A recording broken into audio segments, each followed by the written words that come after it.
성막들을 두르는 울타리를 만들어라. 가는 실로 짠 모시 휘장으로 울타리를 두르도록 하여라. 남쪽 휘장은 길이가 100자가 되게 하여라. 휘장을 칠 기둥 20과 그 밑받침 20을 놋쇠로 만들고 그 기둥의 갈고리와 고리를 은으로 만들어라. 북쪽에도 마찬가지로 그 길이가 100자가 되는 휘장을 치고 기둥 20과 밑받침 20을 놋쇠로 만들고 그 기둥의 갈고리와 고리를 은으로 만들어라. 해 지는 쪽인 서쪽 울타리에 칠 휘장의 길이는 50자로 하고 기둥 10개와 밑받침 10개를 만들어라. 해 뜨는 쪽인 동쪽 울타리도 그 길이를 50자로 하여라. 출애굽기 27장 9절에서 13절 말씀. 이스라엘 백성은 하나님의 인도를 따라 계속 광야길을 걸었습니다. 길을 걷던 가운데 모세는 하나님으로부터 특별한 지시를 받게 되는데 그 지시에는 이스라엘 백성이 하나님을 예배하는 구체적인 예배 안내서가 담겨 있었습니다. 이 안내서의 내용들이 이스라엘 민족이 하나님을 예배하는 예배의 형식에 초석이 됩니다. 출애굽기 25장부터 등장하는 이 안내서들은 아주 세세하고 구체적입니다. 하나님께서는 모세를 향해 성막이나 언약궤의 모양, 등잔대의 생김새, 하나님께 바칠 예물의 종류 등 커다란 틀에서부터 작은 액세서리까지 알려줍니다. 오늘 함께 나눌 출애굽기 27장의 말씀도 하나님을 예배하는 이 안내서의 연장선에서 이루어지는 이야기입니다. 먼저 27장의 첫 단락은 제단 모양에 관한 안내서입니다. 하나님께서는 제단의 길이와 너비는 5자로 하고 높이는 3자로 만들라고 지시합니다. 여기서 한 너비는 50cm입니다. 이어서 이 제단 모퉁이마다 뿔을 하나씩 만들고 그 외에 부수적인 기구들 또한 만들라고 지시합니다. 두 번째 단락은 성막을 두르고 있는 울타리에 관한 안내서입니다. 성막의 남쪽과 북쪽 울타리의 길이는 100자가 되어야 했고 서쪽과 동쪽 울타리의 길이는 50자가 되게 만들라고 지시했습니다. 여기서 한 자는 대략 45cm입니다.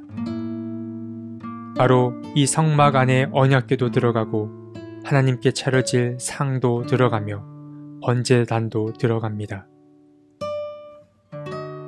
그리고 27장의 마지막 단락에는 등불에 관한 이야기가 등장하는데 이 등불은 하나님의 언약궤 앞에 두되 꺼지지 않게 항상 켜두어야 했습니다. 사실 출애굽기 25장부터 등장하는 이 예배 가이드는 현재 우리가 드리는 예배 형식과는 이질감이 있습니다.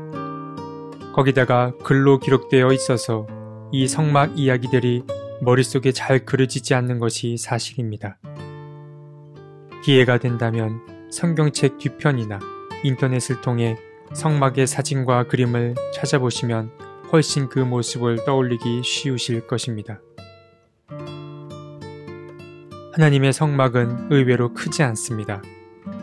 크고 위대한 하나님을 모시는 곳이라면 왠지 어떤 우상을 섬기는 제단보다 크고 넓어야 할 것 같은데 오늘 본문에 등장하는 성막의 사이즈는 그리 크지 않습니다. 가로 25m, 세로 50m 정도의 크기로 당시 왕들이 살던 궁전에 비하면 성막의 크기는 그리 크지가 않습니다. 이스라엘 민족은 계속 길을 떠나야 하는 나그네의 처지였기 때문일까요? 아니면 현재 광야 생활을 하는 이스라엘의 민족의 수와 어떤 비례가 있었기 때문일까요? 성막의 크기뿐만 아니라 성막을 둘러싼 울타리 또한 그 개수와 높이 등이 세세하게 정해져 있습니다. 물론 우리는 성막의 모양새와 울타리의 개수 등에 담긴 의미를 모두 다 알 순 없습니다. 다만 그 시대의 문화와 역사적 맥락 안에서 추측할 나름입니다.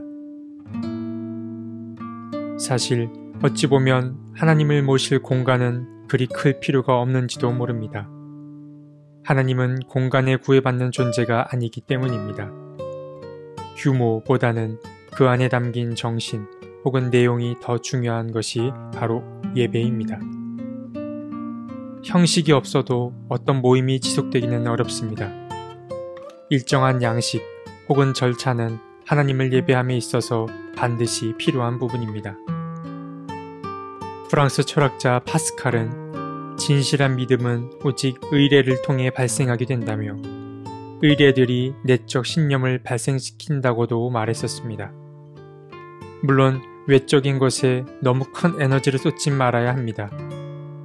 모셔야 할 하나님은 없고 일의 무게만 쌓일 수 있기 때문입니다. 모세가 하나님으로부터 받은 이 예배 안내서는 출애굽기 후반과 레위기에 가서 구체적인 형상을 띠게 됩니다.